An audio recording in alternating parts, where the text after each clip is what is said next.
Bonjour à tous, ravi de vous retrouver sur Public Sénat pour un nouveau numéro des Matins du Sénat pour vous faire vivre les travaux de la Haute Assemblée. Et ce matin, on va parler du budget 2020 et du budget du ministère de l'Intérieur qui est présenté ce matin aux sénateurs par le secrétaire d'État Laurent Nunez. Un budget en hausse qui doit répondre à des situations urgentes. Les forces de l'ordre et les sapeurs-pompiers connaissent un profond malaise. Ils dénoncent leurs conditions de travail et ils ont même manifesté leur colère dans la rue le mois dernier. Et puis le ministère de l'Intérieur doit également gérer l'immigration alors que les résultats du gouvernement en la matière se font attendre. Tout de suite, l'audition de Laurent Nunez. La séance est ouverte.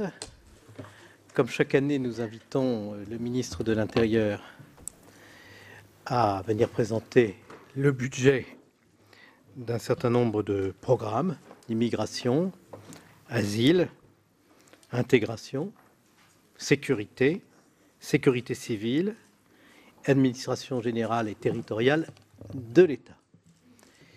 Le ministre de l'Intérieur, M. Castaner, m'a fait savoir hier que le Premier ministre lui avait demandé de l'accompagner à un déplacement qu'il effectue aujourd'hui, ce qui explique son absence, dont je lui donne bien sûr acte, même si je la regrette. Je suis heureux d'accueillir M. Laurent Nunez, secrétaire d'État auprès du ministre de l'Intérieur, avec lequel nous avons l'habitude de travailler dans de très bonnes conditions. Et je compte sur lui pour nous apporter des réponses précises à l'ensemble des questions que nous avons à lui poser. Monsieur le ministre, vous le savez, nous serons très sensibles à un certain nombre de points. La poursuite de la progression des moyens offerts à la police et à la gendarmerie pour lutter contre la délinquance et contre le terrorisme, y compris dans des aspects qui sont assez peu mis en avant, que sont les aspects immobiliers ou bien les aspects de moyens automobiles, par exemple, que nos rapporteurs pour avis mettent en avant chaque année et sans lesquels la police et la gendarmerie ne peuvent pas remplir convenablement leur mission. Nous serons aussi attentifs à ce que les moyens mis en œuvre pour accompagner aux frontières les étrangers en situation irrégulière, et notamment les déboutés du droit d'asile, soient fortement accentués, car c'est un défi auquel nous sommes confrontés, et nous aurons des questions qui ne seront pas strictement financières, mais qui tiendront aussi aux négociations que vous avez à conduire avec un certain nombre de pays d'origine pour obtenir dans des délais rapides des titres consulaires sans lesquels il est impossible de renvoyer un certain nombre d'étrangers en situation irrégulière dans leur pays d'origine. Nous aurons également un certain nombre de questions en matière de sécurité civile. Vous savez qu'avec M. Caner, Mme Troendlé et un troisième de nos collègues, nous préparons, Monsieur Hervé, pardon, à Monsieur Hervé, nous préparons un rapport avec des propositions sur la sécurité des sapeurs-pompiers qui sont également inquiets de l'application de directives européennes sur le volontariat, mettant en cause précisément le modèle français et pour lesquels nous attendons des solutions.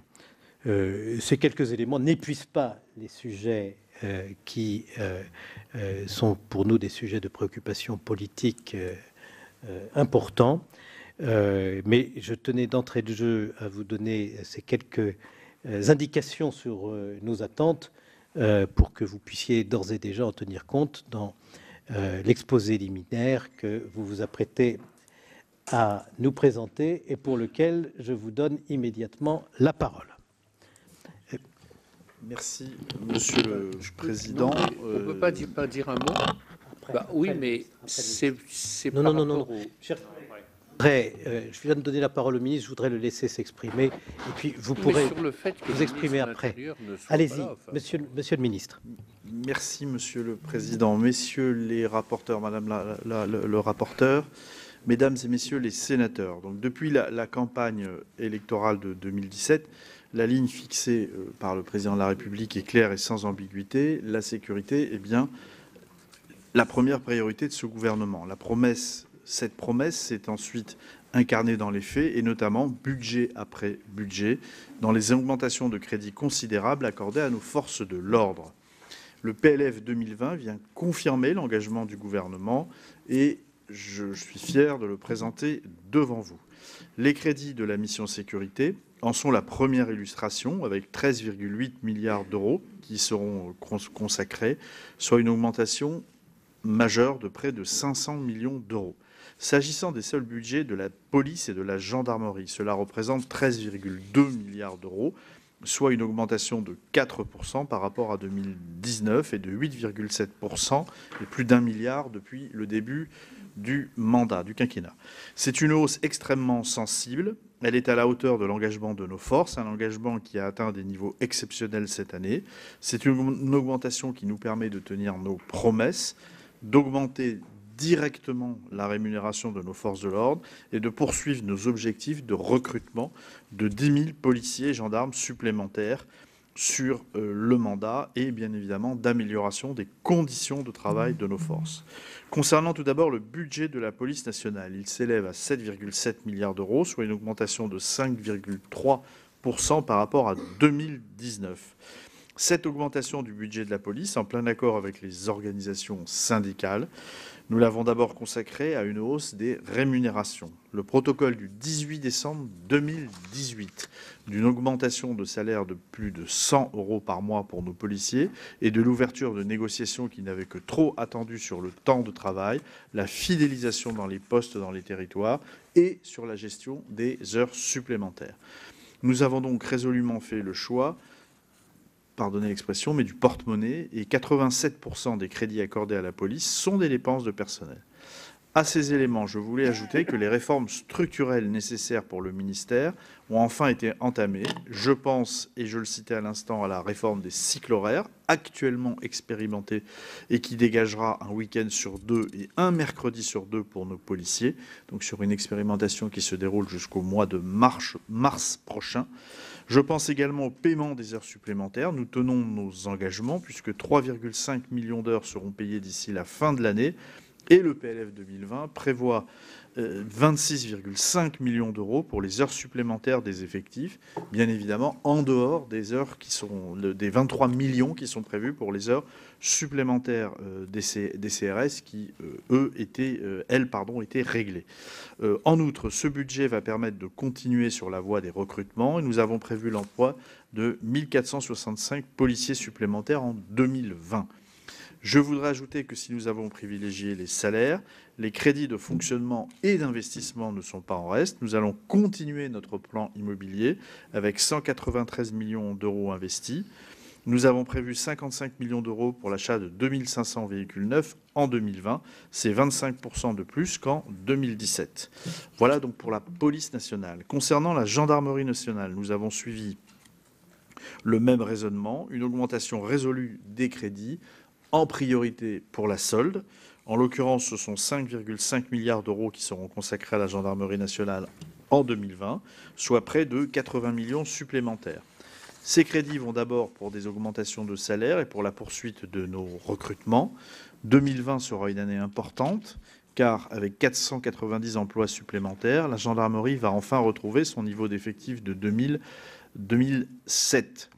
Je dois le rappeler, 6 263 postes avaient été supprimés en 5 ans. Par ailleurs, le budget de fonctionnement et d'investissement de la gendarmerie est stable et s'établit à 1,28 milliard d'euros.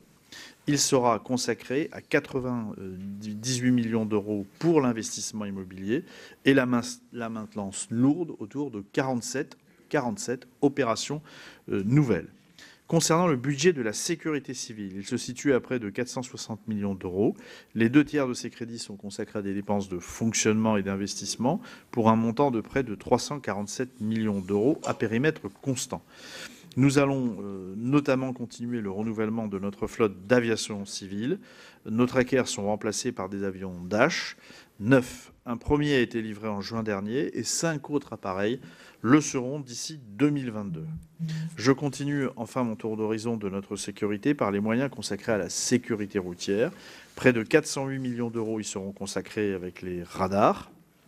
C'est un chiffre en légère augmentation de près de 0,4 millions d'euros.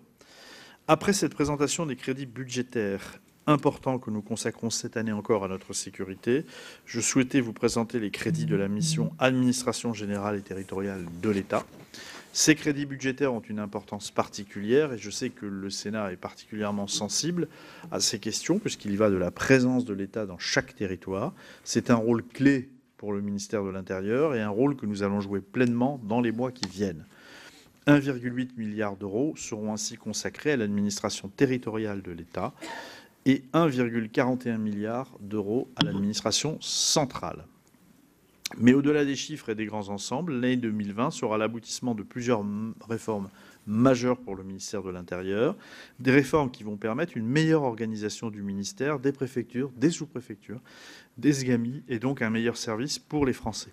C'est ainsi notamment qu'est créé un nouveau programme, le programme 354, qui regroupe les moyens des préfectures et des directions régionales et départementales interministérielles et qui va permettre au ministère de l'Intérieur, par l'intermédiaire des préfets, de mieux piloter les moyens de l'État partout sur le territoire de la République.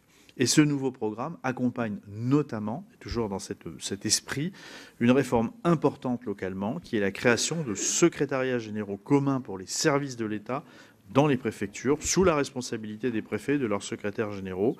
Ces services communs permettront une meilleure cohérence de l'utilisation des moyens de l'État dans les départements. Au niveau central, cette année sera également importante du fait des créations et des mises en place d'une direction unique du numérique et d'un service d'achat unique au sein du ministère de l'Intérieur. Une nouvelle fois a été privilégié le choix de l'efficacité au service des usagers. Enfin, je voulais aborder les crédits de la mission Immigration, Asile et Intégration. Ces crédits, nous les discutons alors que nous débattons depuis plusieurs semaines de notre politique migratoire, qu'il s'agit d'un sujet de préoccupation des Français, que le Premier ministre a annoncé, bien évidemment, et vous le savez toutes et tous, une série de mesures dans le cadre du comité interministériel Immigration-Intégration du 6 novembre dernier. Nous avons une ambition qui est claire, qui est le respect strict du droit et l'intégration parfaite de celles et ceux que nous choisissons d'accueillir. Les crédits de la mission Immigration, Asile et Intégration sont donc en cohérence avec nos ambitions et c'est pourquoi en 2020, ils s'établiront à 1,82 milliard d'euros, soit une augmentation de 9,6% à périmètre constant. Concernant l'asile et l'immigration, nous avons prévu d'investir 1,38 milliard d'euros, soit une hausse de 10,5% par rapport à l'année dernière. Cette hausse de crédit nous permettra notamment de poursuivre nos efforts en matière de réduction des délais d'instruction des demandes d'asile pour atteindre le plus rapidement possible notre objectif qui est de tenir dans un délai de 6 mois. Ainsi, nous allons continuer à renforcer l'Office français de protection des réfugiés et apatrides, l'OFPRA, en créant 200 équivalents temps plein, c'est-à-dire une augmentation de 25% des effectifs, qui s'établiront au total à plus de 1000 en 2020, donc pour l'OFPRA. Nous savons également que pour atteindre l'objectif des 6 mois, ce n'est pas seulement à l'OFPRA, mais à tout le système que nous devons donner plus de moyens. C'est pourquoi nous allons également renforcer les moyens de la Cour nationale du droit d'asile, la CNDA, avec 59 ETP supplémentaires en 2020. Là où je vous rappelle donc, que nous avions 102 ETP supplémentaires en 2018 et 122 en 2019, donc la progression des effectifs de la CNDA se poursuit. Par ailleurs, nous allons donner des meilleures capacités de traitement des demandes et je crois que l'impératif d'accorder des conditions d'accueil dignes à toutes celles et ceux qui demandent l'asile est également important. C'est pourquoi nous allons continuer en 2020 l'effort entrepris depuis le début du mandat pour augmenter nos capacités d'hébergement. Le PLF 2020 va donc permettre de consolider les créations de places mises en œuvre depuis 2017. Au total, 3000 places supplémentaires dans les centres d'accueil de demandeurs d'asile et 5000 places supplémentaires pour l'hébergement d'urgence pour demandeurs d'asile. En outre, nous avons mené un effort nécessaire pour sincériser le budget de l'allocation pour les demandeurs d'asile, qui passe donc à 448 millions d'euros, qui seront consacrés en 2020, soit une hausse de 33,4% pour faire correspondre enfin le budget à la réalité des dépenses de l'ADA. En matière d'immigration illégale, les crédits s'élèvent à 122,5 millions d'euros et permettront notamment de finir l'augmentation prévue du nombre de places en CRA. Nous avons prévu 480 places supplémentaires entre 2018 et 2020. 289 ont d'ores et déjà été réalisées et les dernières seront créées cette année. Le parc aura donc augmenté de 35% depuis 2017 pour s'établir à un peu moins de 1600 places en CRA. Donc, enfin, nous ne pouvons pas parler d'immigration, bien évidemment, sans parler d'intégration. Réussir l'intégration, c'est la finalité de notre politique d'immigration. Et le gouvernement a décidé que l'intégration ne serait pas un sujet de slogan ou de déclaration de principe, mais un sujet pour investir et agir. Et depuis le début du mandat, les crédits destinés à notre politique d'intégration ont été portés à des niveaux historiques. Dans le PLF 2020, ce sont 437,6 millions d'euros qui y seront consacrés, soit une nouvelle augmentation de 30 millions d'euros par rapport à l'année dernière, une augmentation de 70% par rapport à 2017. Ces crédits nous permettent notamment de mettre en place les mesures d'intégration qui avaient été décidées lors du comité interministériel de l'intégration de juin 2018. Nous avons également pu renforcer le parcours d'intégration pour doubler le nombre d'heures d'enseignement de français et d'instruction civique. Et en 2017, nous avons créé 5000 places d'hébergement pour les réfugiés pour atteindre une capacité de 8710 places d'accueil, pour un coût de 80 millions d'euros. Voilà, mesdames et messieurs les sénateurs, en quelques mots, une présentation générale du budget 2020 du ministère de l'Intérieur. Il s'agit d'un budget à la hauteur des enjeux et des attentes des Français. Il s'agit d'augmentation de crédits importantes et impératives pour la protection de notre République. Donc, j'ai pris bonne note, Monsieur le Président, des points que vous avez soulevés et dont j'aurai l'occasion, donc je pense, dans le cadre de l'échange, d'y répondre point par point, à la fois sur les pompiers, sur les efforts faits pour obtenir des laissez-passer, etc., etc. Voilà, mais merci de votre attention. Je termine brièvement pour laisser place au débat et aux propos des rapporteurs. Monsieur Jean-Pierre Sueur. Oui, merci Monsieur le Président. Vous avez vu que j'aurais souhaité intervenir de manière préalable. En effet, et ne prenez pas ce que je vais dire comme une marque de défiance quelconque à l'égard de Monsieur Nunez, dont nous apprécions beaucoup la compétence et l'implication tous les jours. Mais je trouve quand même singulier que le ministre de l'Intérieur ne vienne pas devant la commission des lois du Sénat, quelles que soient les considérations pratiques. On peut tout à fait changer la date d'une audition lorsqu'il y a des contraintes qui s'imposent au ministre. Il y a ici 8 rapporteurs de la commission des lois et de la commission des finances.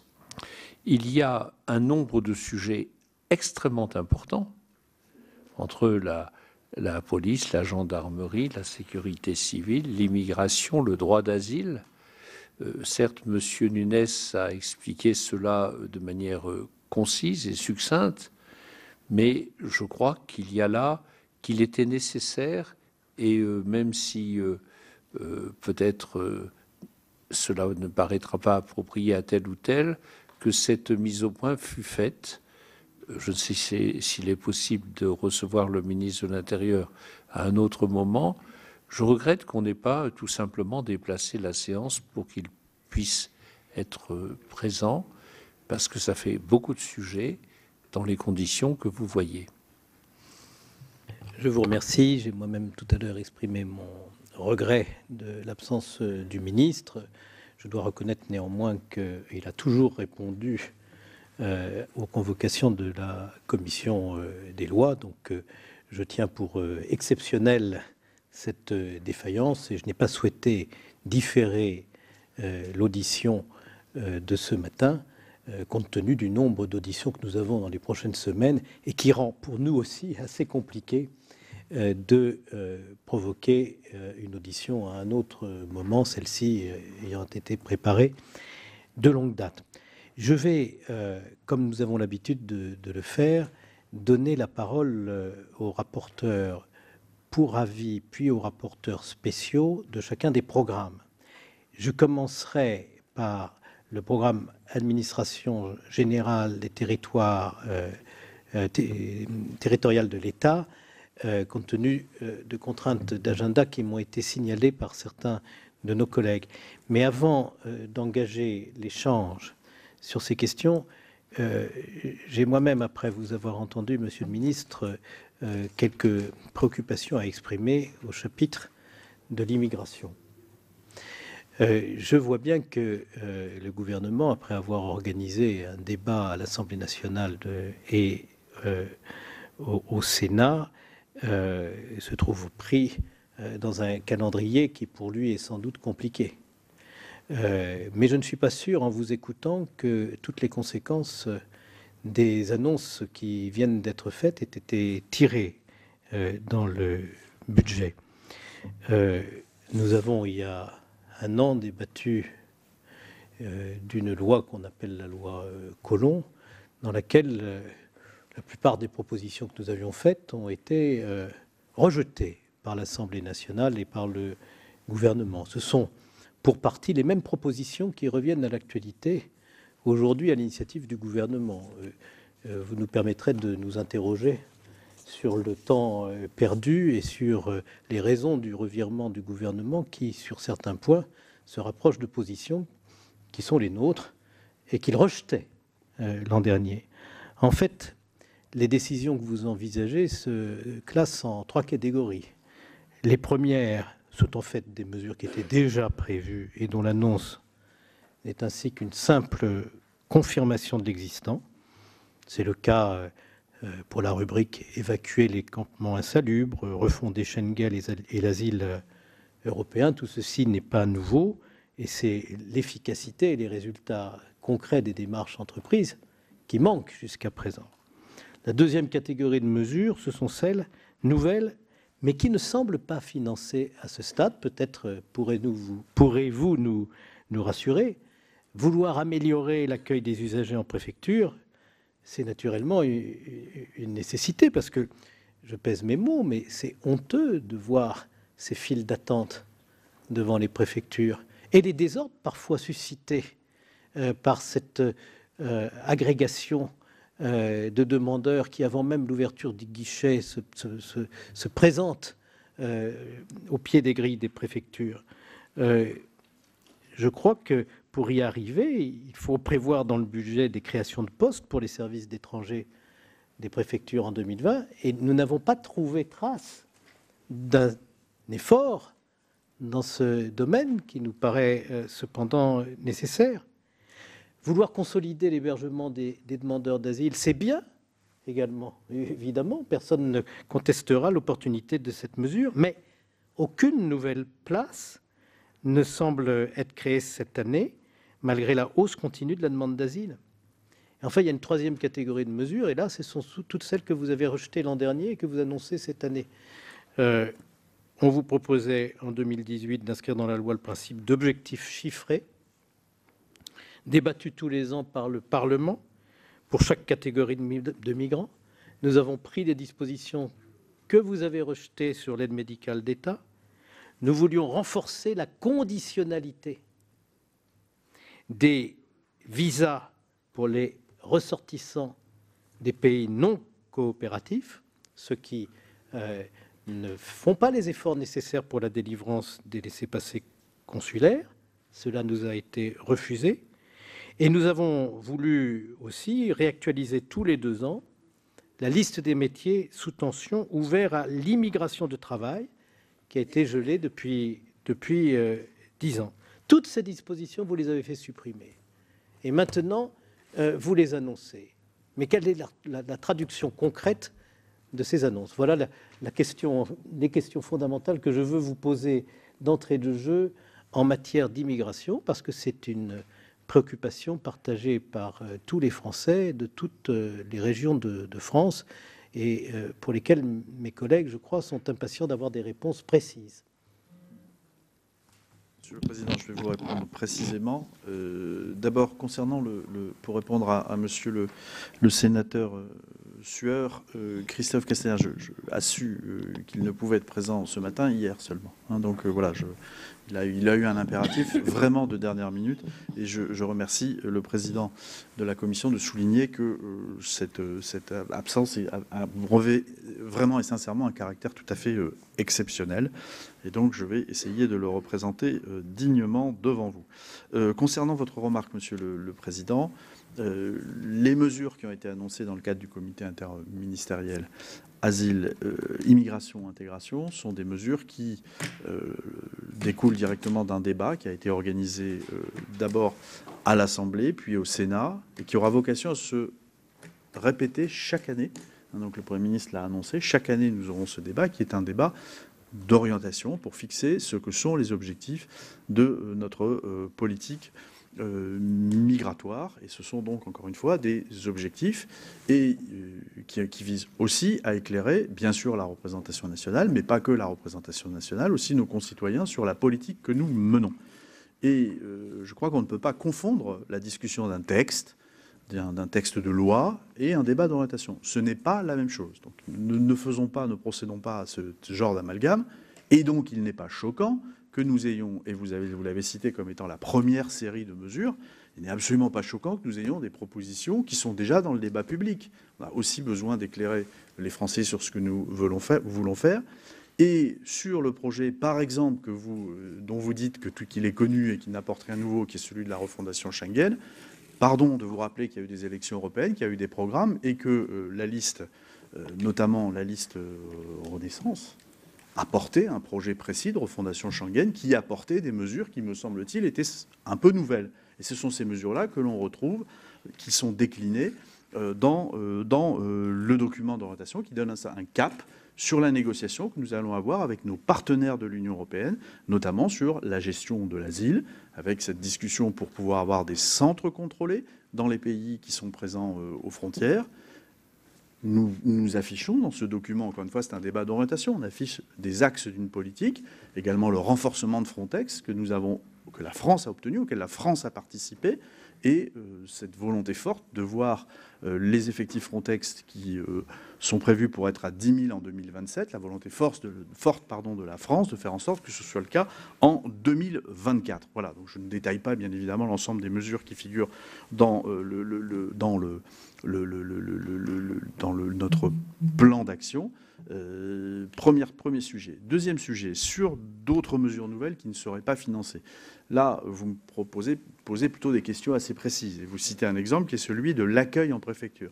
L'accueil en préfecture, en partie, mais il est financé dans ce budget. Vous savez très bien que nous avons une augmentation des ETP qui sont précisément fléchés sur les préfectures. Nous aurons une augmentation donc des ETP en préfecture, donc pour l'accueil des étrangers. Comme vous le savez par ailleurs, nous travaillons.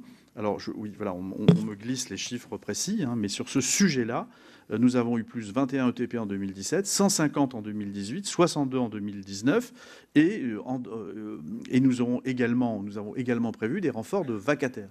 Donc pour nous, c'est un sujet qui est extrêmement important, et cette politique, elle revêt une dimension majeure. Concernant les mesures sur les objectifs chiffrés, en l'occurrence, on va parler des quotas pour une catégorie d'immigration, qui est l'immigration professionnelle. C'est celle-ci qui a été étudiée. Comme vous le savez, ils sont indicatifs. Et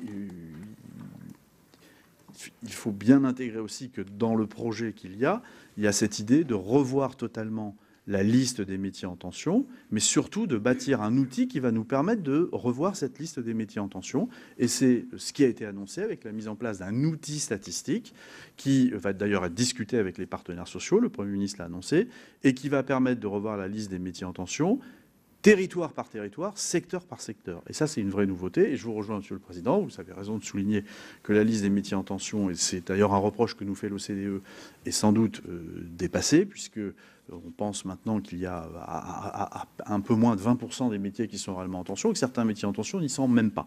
Donc il faut aussi voir là une volonté de revoir le dispositif finalement qui sert à la gestion de l'immigration économique, puisque comme vous le savez, la liste des métiers en tension permet d'obtenir d'éviter d'obtenir la procédure dite de l'autorisation de l'autorisation donnée par l'administration en charge du travail. Voilà les quelques réflexions que je voulais faire sur ces 3 points, Monsieur le Président, comme élément de réponse à apporter.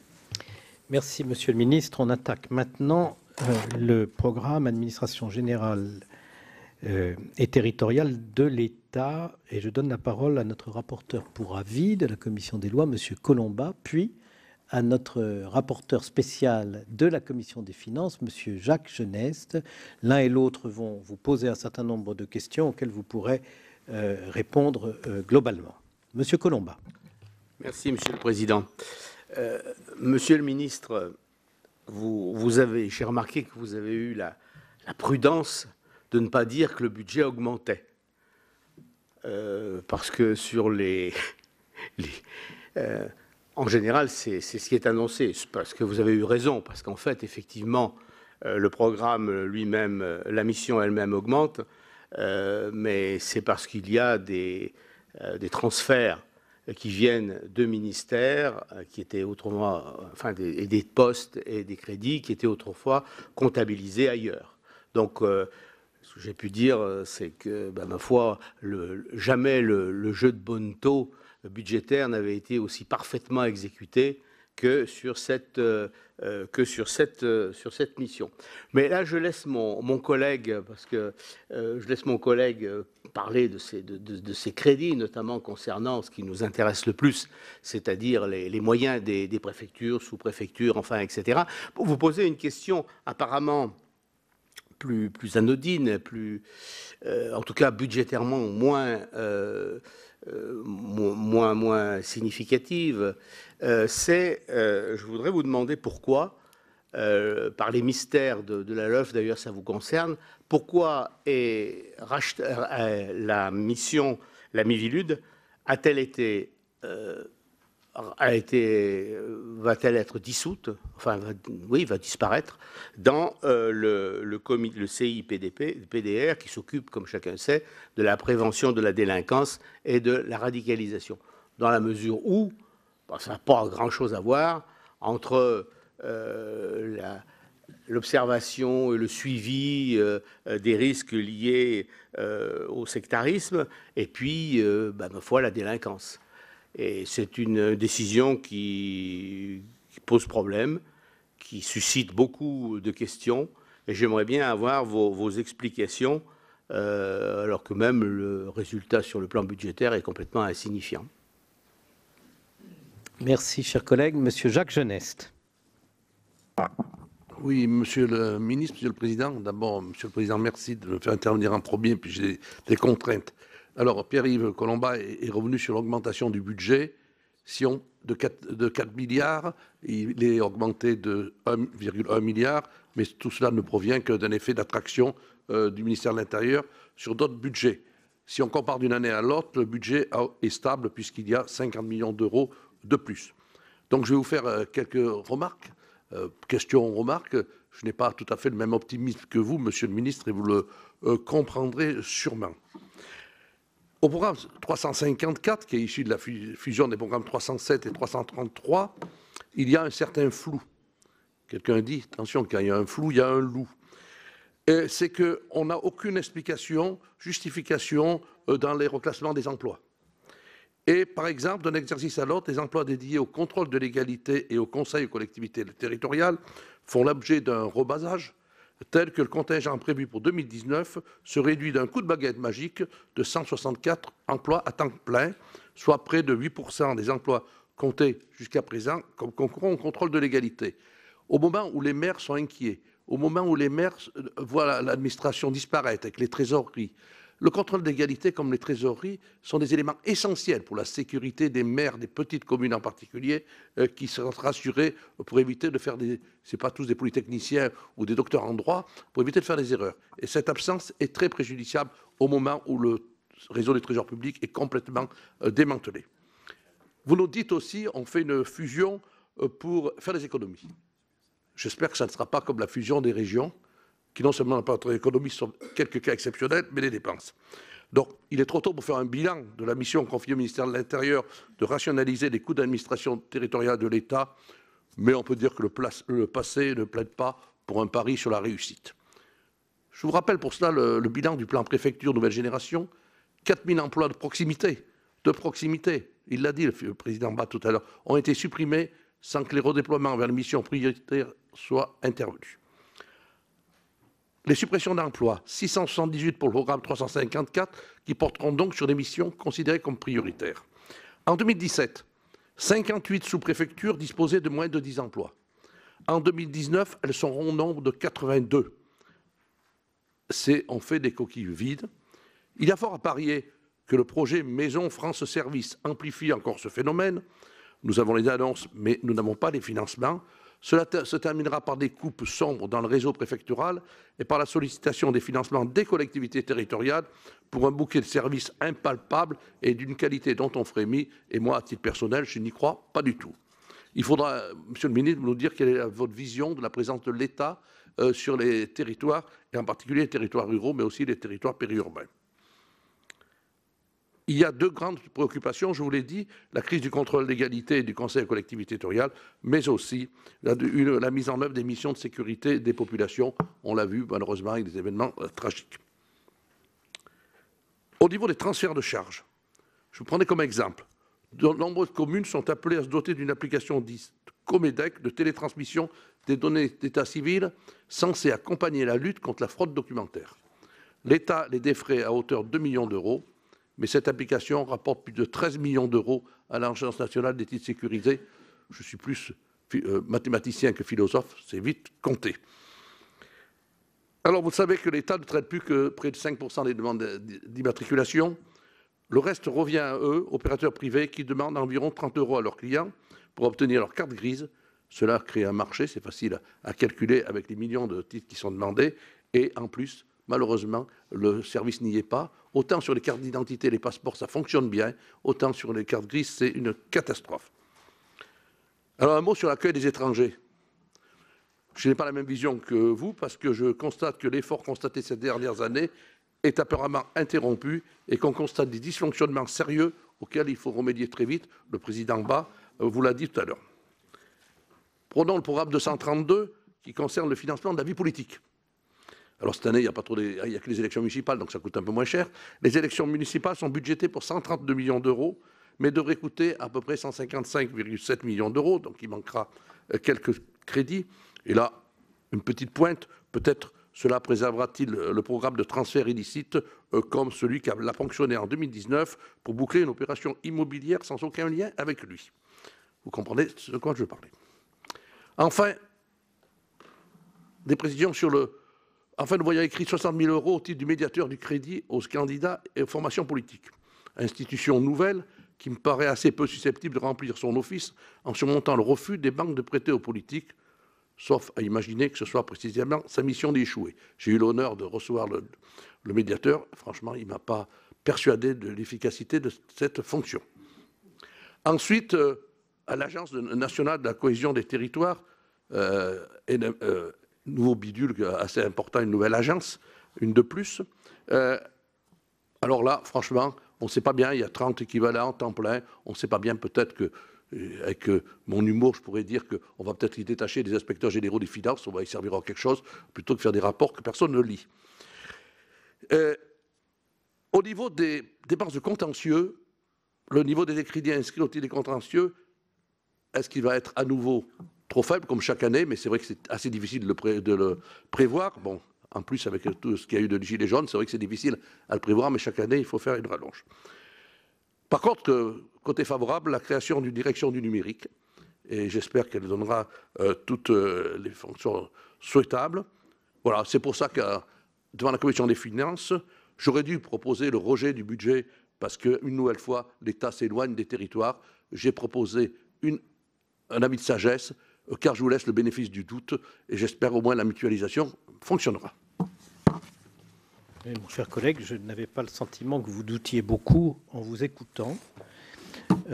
Et moi, du coup, je doute que les moyens d'un renforcement de la présence de l'État dans nos territoires, que nous appelons de nos voeux, car nous sommes bien sûr les représentants des collectivités territoriales de la République, mais nos concitoyens ont besoin comme nos élus, de la présence de l'État. Et je doute, en vous écoutant, que les moyens soient au rendez-vous du budget 2020. Monsieur le ministre, pouvez-vous nous rassurer? Monsieur le Président, d'abord, pour répondre à la première question qui m'a été posée par Monsieur le sénateur Collombat sur la Miviludes. Bon, la Miviludes était effectivement une mission interministérielle qui a des missions importantes de prévention et de lutte contre les dérives sectaires, comme vous le savez. C'est pas à vous que je vais apprendre ça. Il a été considéré que cette politique qui était assurée à l'échelon interministériel, et notamment à l'échelon du Premier ministre, qui est un échelon de coordination, d'arbitrage. Il a été considéré que c'était aussi une politique publique et qu'elle devait relever du ministère de l'Intérieur. D'où son rattachement, qui ne remet absolument pas en cause les moyens qui sont consacrés à la lutte contre les dérives sectaires, et au contraire même, dont on pense qu'elle aura beaucoup plus d'efficacité, parce qu'elle va savoir trouver des mutualisations avec d'autres missions qui sont les nôtres et qui sont exercées. Et vous avez cité le SGCIPDR, par exemple, qui lui lutte contre la radicalisation, qui est autre chose, j'en conviens.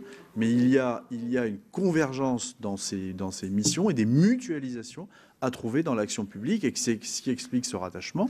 Mais comme nous l'avons dit, et c'est un engagement que je reprends devant vous, bien évidemment, en rien, la lutte contre les dérives sectaires ne sera remise en cause, à la fois dans son animation sur les territoires, qui est confiée, comme vous le savez, aux préfets, qui réunissent très régulièrement les acteurs sur ces sujets, et à la fois dans sa dimension judiciaire. Chaque fois que ce sera le cas, il y aura bien des actions en justice qui seront engagées, d'abord des investigations, puis des actions en justice qui seront engagées pour lutter contre les dérives sectaires. Concernant les observations qui ont été faites par monsieur le rapporteur, d'abord sur les missions prioritaires et celles qui touchent au contrôle de légalité, vous dire d'abord donc il y a bien des missions prioritaires qui sont celles des préfectures et des sous-préfectures, et le contrôle des légalités en fait partie. Vous le savez, c'est quelque chose d'important. Et entre 2016 et 2019, les effectifs qui ont été affectés au contrôle de légalité ont augmenté de 5%. Et donc cette dynamique, cette priorisation en faveur du contrôle de légalité, bien évidemment, elle va se poursuivre, comme d'ailleurs c'est le cas pour toutes les missions prioritaires.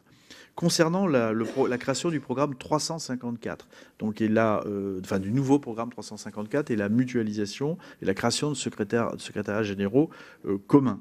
Vous nous dites que nous faisons le pari de la réussite. Oui, sans doute, mais c'est une mutualisation qui était attendue dans les départements, que d'avoir des fonctions support qui soient mutualisées au sein de secrétariats généraux commun à l'ensemble des services de l'État sur le territoire.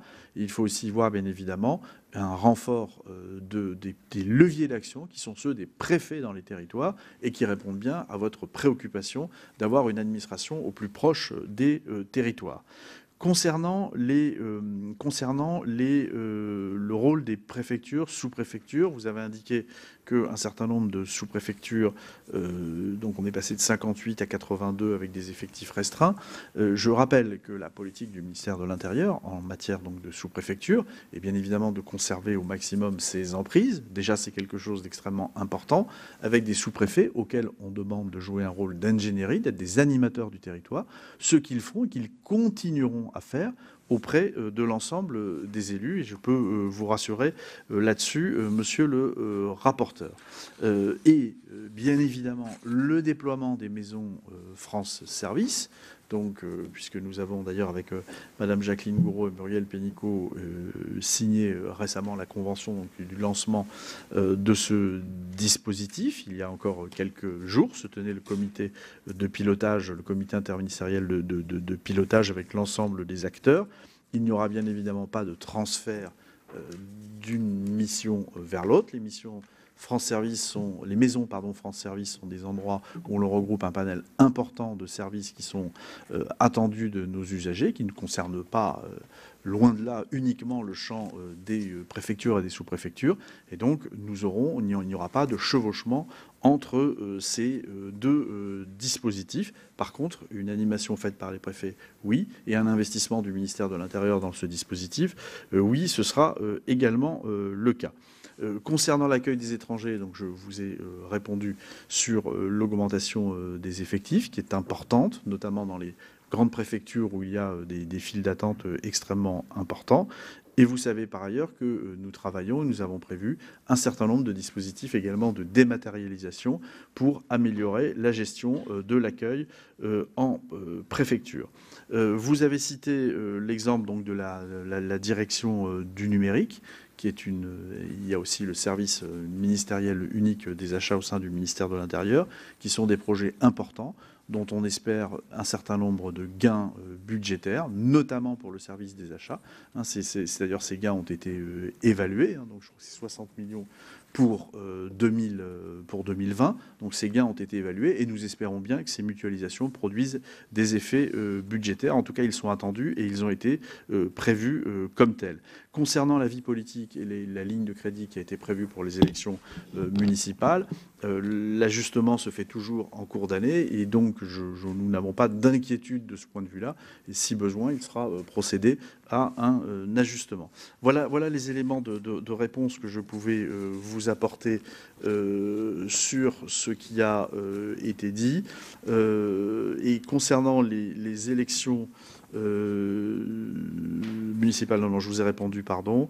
Et voilà ce que je voulais vous apporter comme élément de réponse à vos observations, à l'un et à l'autre. Merci, Monsieur le Ministre. Y a-t-il, chers collègues, d'autres questions? Monsieur Colomba. Simplement, Monsieur le Ministre, si vous considérez que confondre les dérives sectaires avec la délinquance et la radicalisation, c'est un avantage pour l'exercice de cette mission qui est quand même délicate, et difficile à cerner concernant beaucoup de personnes. Si vous pensez que ça va améliorer la situation, vous, un jour, quand on aura le temps, vous m'expliquerez comment. Écoutez, Monsieur Colomba, je n'ai pas dit qu'on confondait les deux. Vous me prêtez des propos que je n'ai pas tenus. Je vous dis que nous voulons qu'il y ait des convergences entre les missions. Ça ne veut pas dire confondre les deux, pardon. Vous connaissez mon expérience professionnelle et j'ai eu à gérer ce type de dossier. Les sectes, c'est plus que c'était avant. Et vous le savez très bien, Monsieur Colomba. Vous le savez très bien que nous avons une attention particulière, notamment dans le domaine de la santé. Nous avons des prédicateurs, mais vous le savez. Vous le savez. Et donc, on n'est plus sur les sectes à l'ancienne, le mandarum, voilà. Le sujet a évolué. La détection est plus délicate qu'elle ne l'était. Elle est beaucoup plus délicate. Et donc, il est important de trouver des convergences dans les missions qui sont les nôtres. Convergence ne veut pas dire confusion. Ne me faites pas dire ce que je n'ai pas dit, Monsieur Colomba. Non, ce n'est pas ce qui va se passer. Nous avons pris un engagement avec le Premier ministre, le ministre de l'Intérieur, c'est de poursuivre cette politique que nous souhaitons active. Et nous savons très bien que l'emprise mentale, l'emprise psychologique peut conduire à des drames. Et croyez bien que c'est la responsabilité du gouvernement de faire en sorte que cette politique, elle soit toujours menée avec beaucoup d'attention et de fermeté.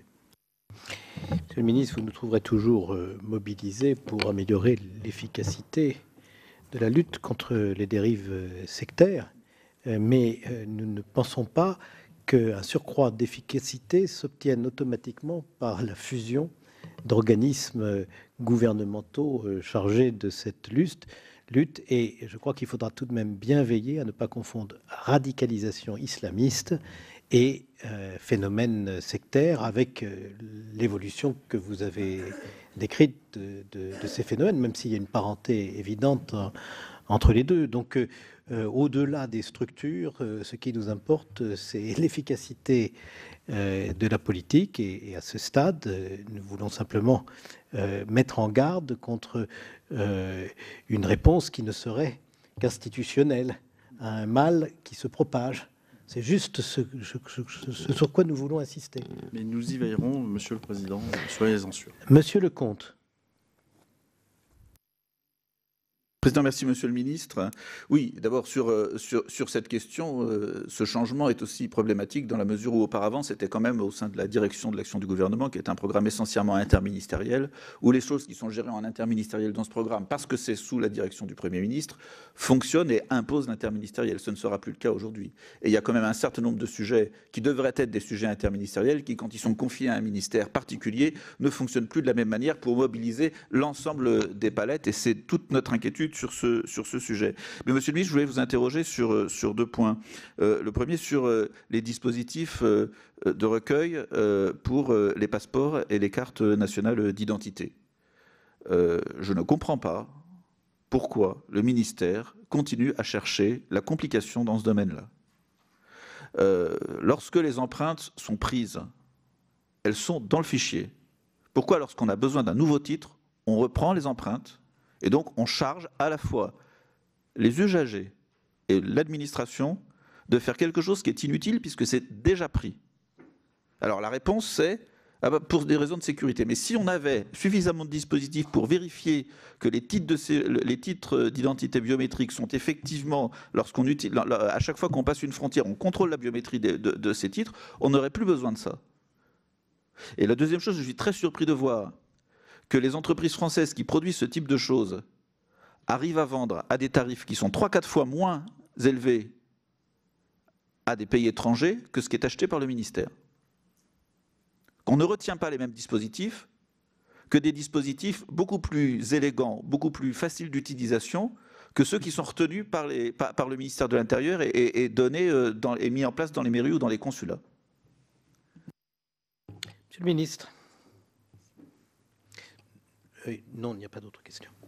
Donc, je ne reviens pas sur la MIVILU, les convergences qui sont envisagées, c'est aussi avec un organisme qui est interministériel, je tiens à le rappeler quand même, qui est interministériel, dont la politique interministérielle n'est pas contestée et n'est pas contestable, et qui va prendre sans doute, cet organisme va prendre encore beaucoup plus d'ampleur compte tenu des débats qui nous animent par ailleurs. Concernant le troisième point de votre question sur les entreprises françaises, je l'avoue que je ne sais pas répondre à cette question. On regardera ça et puis on verra. Je n'ai pas d'éléments de réponse. Et sur le deuxième point, sur la biométrie, moi je prends bonne note de votre remarque, mais nous, notre préoccupation, c'est la préoccupation du ministère de l'Intérieur, c'est celle de la sécurisation de l'identité. Et d'où les dispositifs qui sont mis en place avec le recueil de la biométrie. Donc j'entends ce que vous dites, mais pour l'instant, le système que nous avons mis en place est celui qui est le plus performant en termes de sécurité, et la biométrie y contribue très largement.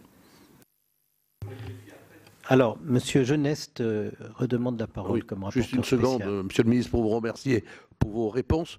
Vous comprenez bien que vous ne m'avez pas convaincu. Nous n'avons pas du tout la même interprétation sur les chiffres, et en particulier les emplois. Mais surtout, on n'a pas la même vision sur la présence de l'État dans les territoires. Je pense qu'un petit stage dans l'Ardèche, vous rendrez compte qu'il est très difficile pour un maire d'avoir des renseignements auprès de l'État aujourd'hui. Monsieur le ministre. Je n'ai pas de réponse à faire à cette observation. J'ai donné des chiffres qui sont ceux de mon administration, en laquelle j'ai toute confiance. Et pour ce qui est de l'invitation qui m'est faite à faire des stages, il me semble, mais je me trompe peut-être, que mon passé professionnel m'a conduit à travailler dans les territoires, au plus près des élus, et à jouer mon rôle qui était à l'époque celui d'un sous-préfet, à faire de l'ingénierie territoriale, encadré et en lien avec les préfectures, en lien aussi parfois avec des services dont on a l'impression qu'ils sont loin, mais qui sont à la disposition des préfets et des sous-préfets. Et le rôle de conseil d'élus, d'accompagnement des élus, nous le jouons toujours au ministère de l'Intérieur. Et modestement, j'ai fait non pas mes stages en Ardèche, mais dans des départements comme celui de la Haute-Saône, et parfois dans des zones, des territoires un peu plus compliqués, avec des problématiques de proximité différentes, comme la Seine-Saint-Denis, et comme le Pays Basque, dans les Pyrénées-Atlantiques. Vous savez, il y a énormément de communes dans l'arrondissement de Bayonne, et je sais de quoi je parle quand je parle de cette ingénierie territoriale. Et croyez que c'est une ambition forte que nous avons avec le Premier ministre, avec Christophe Castaner, de poursuivre ce rôle d'accompagnement des élus, qui est celui des préfets et des sous-préfets. Des renseignements peu importants. Un maire se trouve dans un renseignement. Il ne va pas déranger le sous-préfet pour demander quelque chose. Donc c'est ça.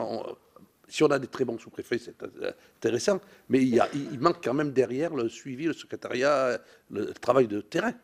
Le sous-préfet ne peut pas tout faire. vous avez raison, le sous-préfet ne peut pas tout faire et c'est bien pour cela que, vous savez, le président a souhaité que nous renforcions l'échelon départemental. Vous savez qu'il y a un projet important et les secrétariats généraux communs participent de cette logique et nous avons bien aussi cette ambition, je puis vous rassurer alors de ce point de vue, de renforcer la présence de l'État auprès des élus locaux. Bien, Monsieur le Ministre, nous allons maintenant passer au point numéro 2, la mission immigration. Et c'est à Monsieur Buffet, qui est notre rapporteur pour avis asile et immigration, et qui fut aussi le rapporteur de différents projets de loi en matière d'immigration, dont celui présenté par Monsieur Collomb, pour vous poser un certain nombre de questions. Merci, Monsieur le Président. Monsieur le Ministre, j'ai un stock de questions dans mon panier, mais je vais naturellement respecter le temps de parole des collègues et les questions qu'ils ont à poser. Donc, je me limiterai à 3 questions sur cet avis budgétaire que nous aurons à rendre. Le premier concerne la partie sincérité budgétaire, en réalité. L'année dernière, M. Castaner nous avait dit à cette tribune que l'augmentation, notamment de la demande d'asile, il faisait un pari, je le cite, sont ces termes, que la hausse serait limitée à 10%. Et puis le pari est perdu, puisqu'à la fin de l'année, nous savons que c'est plus de 22% de demandes d'asile supplémentaires à l'OFPRA, ce qui oblige d'ailleurs, dans ce budget, à en tenir compte et à renforcer à nouveau les moyens de l'OFPRA pour qu'elle puisse occuper sa mission. Mais cette année encore, le budget de la mission est construit sur une même hypothèse de pas d'augmentation de la demande d'asile. Il y a quand même un vrai sujet d'évaluation. Nous savons tous que malheureusement les crises ne sont pas terminées et que la demande continue d'arriver, même si pour plus d'un tiers elle est sur des demandes de rebond, enfin liées à des pays de rebond et sur des cas de Dublin. Donc là-dessus, nous avons une inquiétude et la raison de ma question est, pensez-vous que cela soit bien raisonnable de ne pas tenir compte de l'augmentation potentielle, plutôt d'une appréciation à 0% d'augmentation de la demande d'asile. Deuxième question, elle concerne l'immigration irrégulière. On a dans ce budget, cette fois-ci, une forme de renversement de tendance, avec en fait une baisse globale des crédits de la lutte contre l'immigration irrégulière. Or, l'objectif d'augmentation du taux d'éloignement, finalement, n'est-il pas irréalisable au regard de la stagnation des crédits, notamment en particulier pour le financement des retours forcés? On a un sujet là-dessus. Quant à l'efficacité d'éloignement, chacun y va de son histoire en disant qu'elle augmente. La réalité, c'est qu'il y a une augmentation des OQTF qui est considérable et que tout ça en proportion, finalement, reste assez stable, pour ne pas dire assez insuffisant, et qu'il va bien falloir trouver le moyen, à un moment ou à un autre, d'être plus efficace en matière de lutte contre l'immigration irrégulière. Je pense singulièrement que quelques sujets techniques avaient été proposés, solutions techniques avaient été proposées par le Sénat dans le prochain texte, dans le précédent texte, pardon, mais je remarque que ça ne fait pas partie des propositions qui ont été retenues par le gouvernement récemment dans les propositions qu'il a faites, alors qu'elles étaient sans doute utiles. Je suis sans doute un peu technique, pas très clair sur cette question-là, mais je veux dire que pour traiter l'immigration irrégulière, c'est un tout, qu'il ne suffit pas simplement d'augmenter les crédits, il y a aussi des outils techniques et juridiques qu'on peut utiliser, que nous avons proposés au Sénat l'année dernière, enfin à l'occasion du texte de 2018, et qui n'ont pas été repris malheureusement dans les propositions que le gouvernement vient de faire. Enfin, dernier point, pour ce qui me concerne, sur la coopération internationale et la situation d'arrivée de migrants sur le territoire, qu'y a-t-il dans l'accord conclu en septembre à La Valette pour la répartition automatique des migrants qui débarquent à Malte ou en Italie ou éventuellement ailleurs? Quels États sont susceptibles de rejoindre le dispositif? Et cela concerne combien de migrants potentiels? Voilà, je m'en tiendrai à ça. Il y a beaucoup d'autres questions, mais je pense que les collègues en poseront. Le Président a évoqué le sujet en début de séance, et je m'en tiendrai donc à ces 3 points. Merci. Merci beaucoup, chers collègues. Et je donne maintenant la parole à Monsieur Meurant, qui est rapporteur spécial de la Commission des Finances sur ce budget. Merci, Monsieur le Président. Monsieur le Ministre, j'ai bien entendu, je ne vais pas reprendre ce qu'a mentionné François Noël, effectivement. J'ai bien entendu vos mots et les termes sur la ligne claire et sans ambiguïté en matière de politique migratoire. Malheureusement, si c'était vrai. Moi, simplement, je pose la question, est-ce que vous avez pu prendre note d'un rapport de l'Assemblée nationale de mai 2018 ? Ça laisse un peu de temps pour en avoir pris conscience et d'avoir mené une action. Car le vrai problème, c'est que pour mener une politique, faut-il encore savoir compter, avoir des outils statistiques fiables, contrôler les frontières.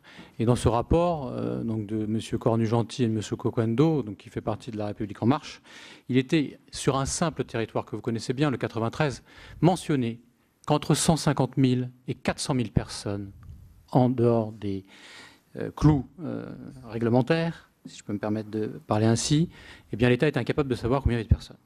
Donc si, toute proportion gardée, on s'intéresse à d'autres territoires, comme le mien par exemple, le 95, nous avons des territoires, et là je parlerai plus précisément des aspects locaux, car nous sommes quand même sénateurs, et ancrés sur les territoires, je m'interroge sur cette bizarrerie d'un État qui ne sait pas, et là on s'intéresse à un sujet biométrique, qui ne sait pas combien il y a de personnes sur son propre territoire.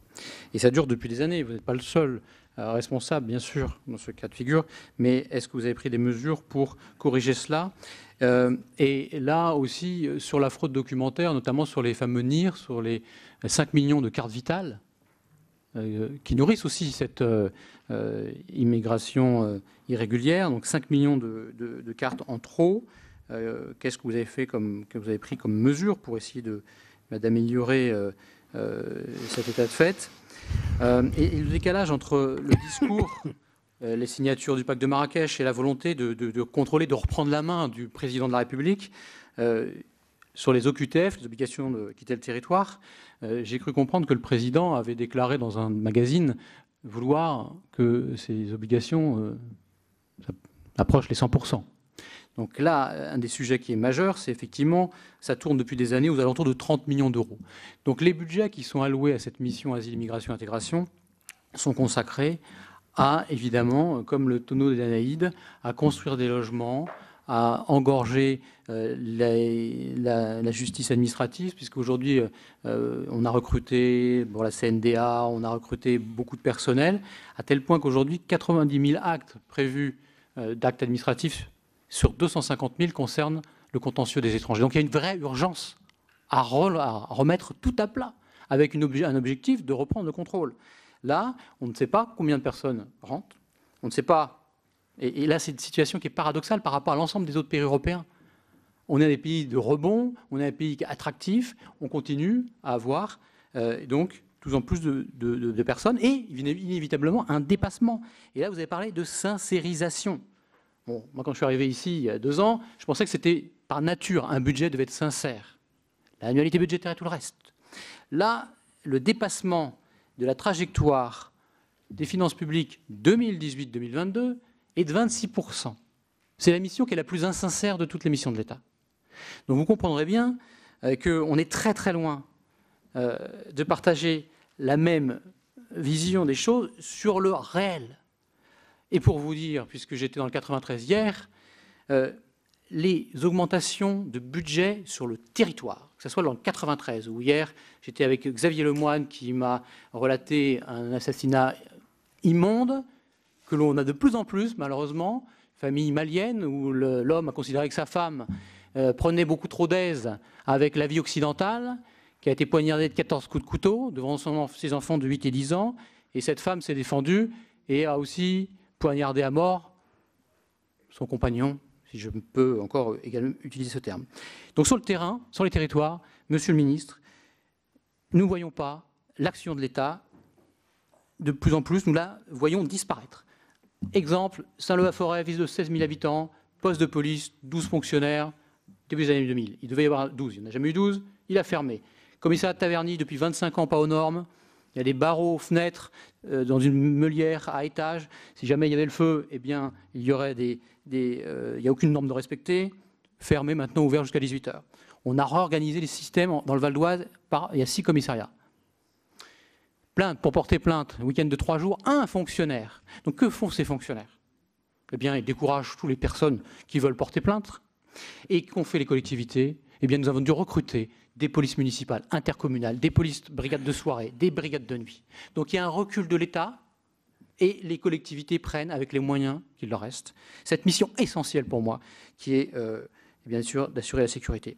Donc un regard extrêmement critique, et j'aurai plein de questions, parce qu'il y a plein de mesures à prendre dans cette question de asile, immigration, intégration, où là, hier, nous avons... moi, pour essayer de compter, j'aurais souhaité aussi qu'on consolide cette mission et que ça ne soit pas éclaté sur 9 ministères. Et j'ai découvert hier, et je m'arrête sur cette découverte d'hier, en commission des finances, que le deuxième pays le plus aidé par l'Agence française du développement, c'était la Turquie, et c'était essentiellement lié à cette question migratoire. Donc j'aurais des questions à poser sur les djihadistes, le retour des djihadistes, sur la façon dont on s'y suivi, sur les déchéances de nationalité, sur l'exécution réelle des éloignements, sur la façon dont on s'y prend, pourquoi ne pas s'inspirer de ce qui marche ailleurs et pourquoi faire semblant. Merci. Monsieur le ministre. Il y a beaucoup de questions, Monsieur le Président, et donc j'autorise les orateurs à me rappeler à l'ordre, si j'oublie, à répondre à certaines questions.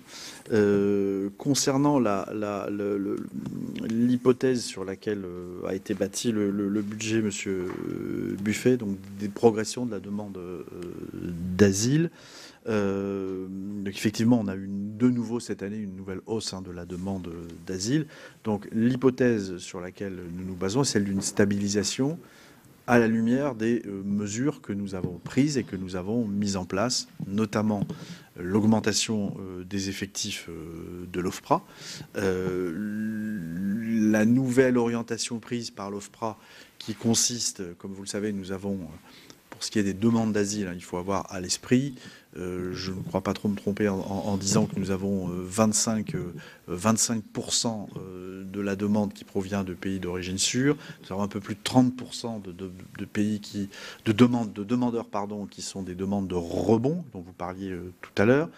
Et donc l'idée d'augmenter les transferts, ce qu'on appelle les transferts Dublin, qui ont augmenté de manière significative en 2019. Donc il y a un effort important qui est mis en place par les préfectures, par les services de l'État. Vous savez, pour la gestion du traitement des transferts Dublin, nous avons créé 11 pôles qui sont chargés d'examiner ces procédures. Donc les procédures sont centralisées, ce qui est une garantie forte d'efficacité.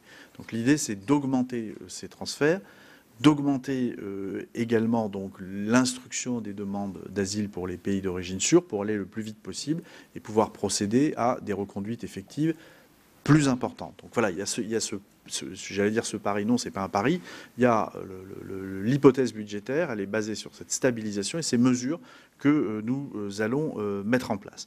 Alors, concernant la lutte contre l'immigration irrégulière, dont M. Buffet, vous dites que les crédits baissent, alors je voudrais attirer l'attention sur le fait, d'abord, que tous les crédits qui ont trait à la politique de lutte contre l'immigration irrégulière ne sont pas dans ce budget. Vous avez les crédits qui sont sur le programme de la police nationale, de la PAF, la lutte contre les filières, les moyens qui sont engagés en matière de lutte contre les filières, ils sont incontestables. Les effectifs qui sont déployés aux frontières, le plan qui a été déployé à Mayotte, ça c'est incontestable. Vous soulignez une baisse en 2020 de cette politique. Moi, je veux simplement dire qu'entre 2017 et 2020, en réalité, les crédits augmentent de 37%, puisqu'ils sont passés de 89 millions à 122 millions. Et une partie de l'explication, c'est qu'un effort important a été consacré sur la période passée à l'augmentation des places en CRA, donc, qui pour le coup sont imputées sur le budget que vous citez. Et ce programme va se poursuivre. Nous allons donc poursuivre ce programme. Et une partie a déjà été faite. Et donc, au final, il faut quand même nuancer cette baisse, encore une fois, au regard de deux critères. Premier critère, attention, tout n'est pas dans ce budget en matière tout n'apparaît pas dans ce budget en matière de lutte contre l'immigration irrégulière. Et deuxièmement, il y a un effort conséquent qui a été fait par le passé. Et nous sommes un peu en queue de programme, et je pense notamment à l'augmentation des places en CRA. Et ce que je dis, j'allais dire, est tellement vrai, je n'aurais pas cette prétention. Mais dans les chiffres qui sont les nôtres en matière notamment de reconduite, en matière d'exécution forcée, ces chiffres augmentent en réalité. Donc on a souvent tendance à prendre en compte le nombre d'obligations de quitter le territoire français qui sont prises. dont le taux d'exécution est souvent pointé du doigt, mais parce qu'on prend plus d'obligations de quitter le territoire français. On en prend beaucoup plus qu'avant, parce que ça constate d'abord une situation irrégulière, ça entraîne un certain nombre de conséquences en matière de droit, et en revanche, les éloignements eux-mêmes, les éloignements forcés, augmentent. Ils ont augmenté, je crois que c'était 14% en 2018 par rapport à 2017, et sur 2019, nous sommes sur des chiffres d'augmentation qui sont encore plus importants. Et vous avez cité également, Monsieur Buffet, la question des laissez-passer consulaires, qui est effectivement au cœur de nos sujets, ou alors j'avais l'intention de vous parler des laissez-passer consulaires, et ça me permet de répondre au président Bas qui m'interpellait là-dessus au début de son propos. Voilà. Donc, effectivement, nous menons une politique active avec des déplacements des membres du gouvernement, le Premier ministre lui-même, moi-même, Christophe Castaner, auprès des pays de départ pour sensibiliser fortement à l'obtention des laissez-passer consulaires qui sont primordiaux si l'on veut réussir des retours forcés. Et ces laissez-passer consulaires, ils augmentent de manière significative, là encore. Pour vous donner un exemple, en 2018, le taux de délivrance avait augmenté de 43%, et là nous sommes à plus 56% au moment où on se parle sur l'augmentation donc des laissez-passer consulaires qui sont tout à fait importants. Et je redis ce qu'a dit tout à l'heure également le président, avec cette volonté forte, au travers du comité stratégique des visas, de faire désormais un lien assez net entre l'octroi des visas et l'obtention des laissez-passer en fonction des pays concernés. D'ailleurs, cette politique a d'ores et déjà commencé. Concernant l'accord de La Valette, sur lequel vous m'avez interrogé, monsieur le sénateur Buffet, donc cet accord a été conclu avec pour l'instant 4 États, l'idée étant d'augmenter le champ des États. Il s'applique pour les débarquements temporaires qui ont lieu donc de navires de migrants qui sont, je vais dire arraisonnés, c'est pas le mot, mais qui sont récupérés en mer par des navires d'ONG et qui débarquent donc en Italie ou à Malte. Et donc cet accord de La Valette permet d'assurer une répartition une relocalisation des personnes concernées pour ceux qui sont en besoin de protection, ce qui suppose un examen de leur situation. Et d'ailleurs, chaque fois que cet accord trouve à s'appliquer, nous envoyons des missions sur place, qui est une mission française, qui examine ces situations. Et cette relocalisation a concerné, depuis juin 2018, 430 personnes. Voilà. Et le but, c'est d'étendre cet accord et d'avoir plus de pays, d'avoir une solidarité accrue sur ce sujet. Concernant les questions que vous m'avez posées, Monsieur Meurant, sur la situation en Seine-Saint-Denis. Il y a effectivement eu ce rapport parlementaire qui, comme vous le savez, a entraîné la mise en place pour la Seine-Saint-Denis d'un plan gouvernemental avec des mesures extrêmement fortes qui portent notamment aussi sur les questions de sécurité. Je ne pourrais pas vous répondre sur la quantification de l'immigration irrégulière qui, par nature, est difficile à appréhender. Ce que je peux vous dire, en revanche, c'est que nous consacrons des moyens humains importants au contrôle aux frontières, donc dans le cadre de la politique que nous menons, et c'est vrai, notamment sur la côte, sur la frontière franco-espagnole et sur la frontière franco-italienne. Concernant les cartes vitales, donc ce qui ne relève pas de nos attributions, mais la lutte contre la fraude nous conduit à fournir un certain nombre d'éléments aux administrations concernées. J'ai répondu sur les OQTF tout à l'heure en répondant à M. Buffet sur le fait que nous veillons à augmenter le nombre d'éloignements forcés. C'est quelque chose d'important pour nous et j'insiste vraiment là-dessus. Et que en même temps, nous augmentons le nombre d'OQTF qui sont notifiés. J'ai parlé du taux de transfert en répondant également à M. Buffet. Voilà. Puis ensuite, vous avez abordé des questions qui étaient plus liées à la sécurité. Et j'ai noté également ce que vous avez indiqué sur l'homicide de Montfermeil, sur lequel il faut être encore assez prudent sur ce que vous avez dit à ce sujet. Voilà, je crois avoir balayé le champ, sauf si... N'hésitez pas à me réinterroger. Monsieur Meurant, Monsieur le Président. Justement, concernant effectivement l'augmentation des crédits sur l'éloignement, ils sont, vous l'avez dit, de 37%, sauf que la demande a augmenté, a quasiment doublé. Donc on voit bien la distorsion entre les crédits et la demande d'asile qui a doublé sur cette période-là, sur la même période. Donc les crédits n'ont pas suivi la demande d'asile. Concernant les outils statistiques, est-il vrai que l'Observatoire de la délinquance va être supprimé ? Ça sort un petit peu. Et également une question sur votre appréciation sur le rôle des bateaux ONG qui viennent récupérer, puisque c'est interviewé des personnes dans la rue vendredi dernier, porte de la Chapelle, qui avaient été éloignées à Cergy-Pontoise et qui revenaient et qui m'ont expliqué comment ils étaient arrivés en France.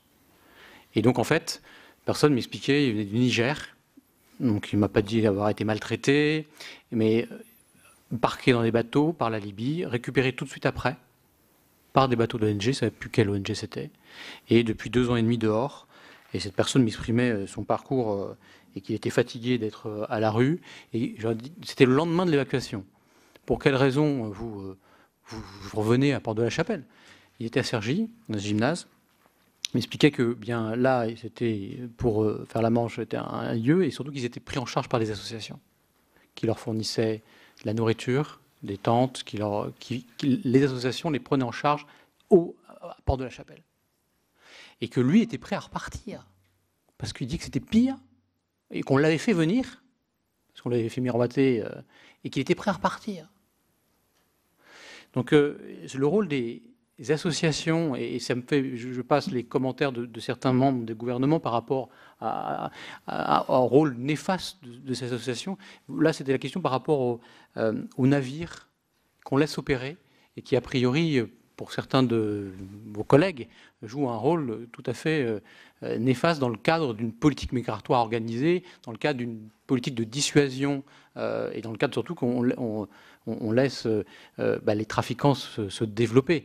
Et si vous avez mentionné que le nombre d'OQTF forcés augmentait, il faut peut-être aussi mettre à part la situation de Mayotte, puisque je sais que les chiffres, des fois, vous prenez en compte Mayotte, qui est une situation vraiment à part. Et en valeur absolue, en valeur absolue, les chiffres augmentent de plus en plus, et en valeur relative, ça reste quand même très très modeste, parce que on est à combien 13-14% d'exécution forcée? Je ne sais pas.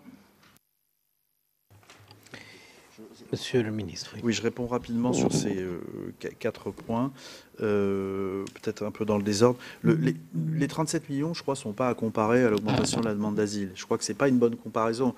Les 37 millions, c'est ce que, entre l'augmentation 2017-2020, c'est ce qu'on met en plus sur le budget de la lutte contre l'immigration irrégulière. La demande d'asile, il faudrait aussi intégrer tout ce qu'on met à ce moment-là pour augmenter les effectifs de l'OFPRA. Voilà, sur la demande d'asile, il y a un traitement qu'on veut faire monter en puissance pour surtout aller plus vite et prioriser le traitement de ceux dont il est quasiment acquis qu'ils ne sont pas forcément en besoin de protection, pour prendre des décisions les plus rapides et que la durée de séjour sur le territoire national de ces personnes ne soit pas trop longue et qu'on se retrouve confronté à des situations qui rendent ensuite la reconduite très compliquée une fois qu'une décision une fois qu'ils sont déboutés. Sur l'Observatoire national de la délinquance, bon, je crois que c'est un autre sujet. Bon voilà, il y a une réflexion en cours qui porte sur l'institut auquel est rattaché l'Observatoire national de la délinquance, dont les missions, là encore, vont évidemment continuer. Vous savez qu'il joue un rôle fondamental en matière statistique, mais surtout en matière de victimation, c'est-à-dire d'enquête de victimation. Et c'est un élément qui vient compléter chaque année la présentation des chiffres de la délinquance. Donc cette mission va bien évidemment perdurer. Concernant la question que vous posiez sur la lutte contre les filières, la lutte que nous menons contre les filières, elle est extrêmement importante sur le territoire national. C'est notamment l'action que mène la police aux frontières, qui mène une action très importante, avec le nombre de filières augmente d'année en année, filières démantelées sur le territoire national.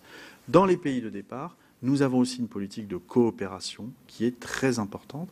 Et vous savez que dans le cadre du comité interministériel qui s'est tenu donc le 6 novembre, a été clairement affichée cette volonté de flécher également une partie de l'aide publique au développement française, mais comme celle de l'Union européenne, sur des politiques de lutte contre les réseaux clandestins, les réseaux de passeurs, dans le pays de départ et dans les pays de transit. Et ça, c'est quelque chose qui est extrêmement important et que nous allons continuer à mener. Concernant les navires des ONG, moi, je ne me prononcerai pas sur ce sujet. Ce sont des navires qui interviennent et qui procèdent à des sauvetages en mer en application du droit de la mer. Et c'est donc une mission qui est essentielle.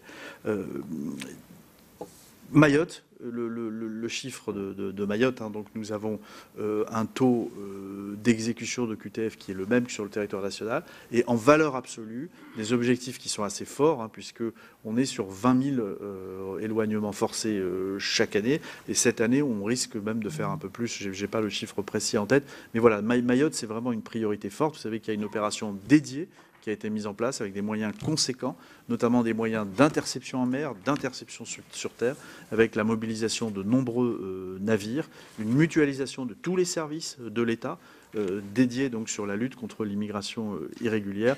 Et donc nous allons poursuivre cet effort, monsieur le sénateur Morand. Merci, monsieur le ministre. Monsieur Lecomte avait une question. Oui, merci, monsieur le président. Plusieurs choses. D'abord, quand vous parlez des transferts Dublin, moi j'ai l'impression que vous parlez d'efficacité. Quand il s'agit d'envoyer, de raccompagner des personnes de l'autre côté de la frontière pour qu'ils puissent revenir après, c'est pas de l'efficacité, c'est de la politique du chiffre. Ça n'a rien à voir avec une politique efficace d'éloignement réel. On se cache derrière son petit doigt quand on dit ça. Deuxième chose, c'est qu'on peut avoir une politique d'asile, on peut avoir une politique de migration, et dans ce cadre-là, lutter contre la fraude. Mais on ne construit pas ces politiques pour lutter contre la fraude. Si on construit ces politiques pour lutter contre la fraude, alors on n'aura jamais d'intégration. Et c'est bien tout le problème de la manière dont le gouvernement a abordé le sujet depuis 2 mois. Oui, il faut lutter contre la fraude, mais il ne faut pas poser comme principe que la fraude est l'alpha et l'oméga de cette politique. On a besoin d'intégration, on n'a pas besoin de stigmatisation. Et quand je vois le peu de moyens qu'il y a sur les conditions d'hébergement, que ce soit au niveau des demandeurs d'asile enregistrés mais qui ne sont pas logés, en ce qui concerne les personnes qui ont obtenu la protection mais qui n'ont aucune capacité de sortir lorsqu'ils sont logés, lorsqu'ils ont la chance d'être logés, d'aller ailleurs, et tous ceux qui sont donc dans la rue, avec les conséquences que ça peut avoir pour eux et pour l'opinion publique, je dis ce n'est pas normal. Or, c'est pourtant pas la priorité de ce budget. Et pourtant, l'hébergement directif, il devrait pouvoir avoir lieu. Mais pour qu'il ait lieu, il faut qu'il y ait de l'hébergement. Sinon, il n'y a aucune direction, il n'y a aucun contrôle. De la même manière, avec l'évolution de la demande d'asile, comment est-ce que l'OFII peut remplir sa mission, sa deuxième mission d'intégration ? Et moi, je m'interroge à la fin sur... par rapport à un certain nombre de choses que nous ne faisons pas directement, mais qui sont de la politique européenne aujourd'hui. La coopération avec les gardes de côte libyens, dans les conditions dans lesquelles ça se fait, moi je considère que ça relève de la complicité d'esclavagisme. Il faut le dire clairement. On doit savoir avec qui on travaille lorsqu'on s'appuie sur des États étrangers. Et enfin, monsieur le ministre, une dernière question. Frontex va beaucoup augmenter ses effectifs au cours des prochaines années. Très bien. Nous sommes tous pour cela. Mais est-ce que vous avez, compte tenu des moyens, des capacités que vous avez pour détacher du personnel du ministère de l'Intérieur, les moyens d'accompagner la croissance de Frontex avec du personnel français? Monsieur le ministre. Merci, monsieur le président. Donc, qu'il n'y ait bien évidemment pas d'ambiguïté, je réponds à des questions où on faisait état. Dit autrement, notre politique d'immigration, elle repose à la fois sur la fermeté, c'est-à-dire que les personnes qui n'ont pas droit au séjour sur le territoire national, parce qu'ils n'ont par exemple pas droit à la protection, nous devons mener une politique ferme de reconduite. Et je répondais aux questions qui m'étaient posées sur un reproche de manque de fermeté, de manque d'efficacité dans la mise en œuvre de cette politique. Je ne parle donc pas à ce moment-là d'intégration. Mais bien évidemment, et vous le savez, que sur l'intégration, nous avons fait des efforts considérables. Je crois que d'autres intervenants nous ont plutôt reproché de baisser les crédits de la lutte contre l'immigration irrégulière, ce que j'ai contesté bien évidemment, mais on soulignait que les crédits d'intégration augmentaient à nouveau. Je crois qu'on fait un effort conséquent en matière d'insertion professionnelle, d'insertion aussi par l'apprentissage de la langue française et également par la création de places d'hébergement pour les demandeurs d'asile. Vous savez qu'on est à 157 000, plus de 107 000 place pour l'hébergement des demandeurs d'asile. Et si on prend l'évolution depuis 2017, on est à plus 22 500 places depuis 2017. Donc cet effort, il est là, nous allons le poursuivre, c'est un effort important, mais il est effectivement réalisé. Mais nous ne faisons pas de la lutte contre la fraude l'alpha et l'oméga de notre politique, mais nous ne sommes pas naïfs non plus. C'est la fermeté et en même temps l'humanité dans l'intégration. Cette politique, elle n'est absolument pas remise en cause. Concernant l'éloignement forcé, même chose, on ne fait pas que du chiffre. Le but, c'est pas... Je vous donne des chiffres parce que c'est une réalité objective sur l'efficacité et du travail qui est mené partout en France par les préfectures, par les forces de l'ordre pour mener cette politique. Mais ce n'est pas qu'une politique du chiffre. Je vous ai simplement dit que les taux de transfert des Dublinés augmenter. Et c'est normal, ça n'est que l'application de la réglementation européenne, c'est ce que je crois que nos concitoyens attendent. Il y a une règle précise qui dit que la demande d'asile doit être examinée dans le pays d'accueil, avec un délit de responsabilité d'ailleurs que nous souhaitons voir augmenter. Et ça n'est que le transfert, ça n'est que l'application de cette règle, à ne pas confondre avec d'autres situations que je pense vous visiez également, qui est les cas de non-admission en frontière, donc d'un certain nombre de personnes. Concernant Frontex, pour répondre à votre question concernant Frontex, donc nous avons un objectif qui est, donc les textes doivent être adoptés définitivement avant la fin de l'année, mais l'idée c'est d'avoir un objectif à 10 000 fonctionnaires qui soient déployés en 2027. Vous savez que la France souhaite que ce soit dès 2024. Actuellement, donc nous avons déjà Frontex est déjà en place, donc Frontex qui vient renforcer les services donc de police frontaliers des États membres donc qui sont sur les frontières extérieures de l'Union, dont nous souhaitons qu'elle ait un rôle, et ce sera le cas avec le nouveau règlement, accru, notamment en matière y compris de reconduite. Donc Frontex va avoir également ses missions accrues. Donc nous participerons d'ores et déjà à ces missions. On envoie déjà des effectifs français. Et bien évidemment que nous, dans le cadre de l'augmentation des 10 000, qui ne seront pas que des policiers des États membres. Vous aurez aussi des personnels Frontex. Et il y aura des mises à disposition de policiers des États membres. Et la France participera bien évidemment à cette mise à disposition, comme elle le fait déjà dans le cadre du fonctionnement du dispositif actuel. Et nous veillerons bien évidemment, pour répondre clairement à votre question, à être en capacité de le faire. Et voilà pour cette présentation au Sénat du budget du ministère de l'Intérieur pour 2020. Un budget en hausse qui est notamment marqué par la création de 2000 postes dans les forces de l'ordre. C'est la fin de cette émission. Merci de l'avoir suivi. Vous pouvez revoir tous nos programmes sur notre site internet publicsénat.fr. Très bonne journée sur Public Sénat.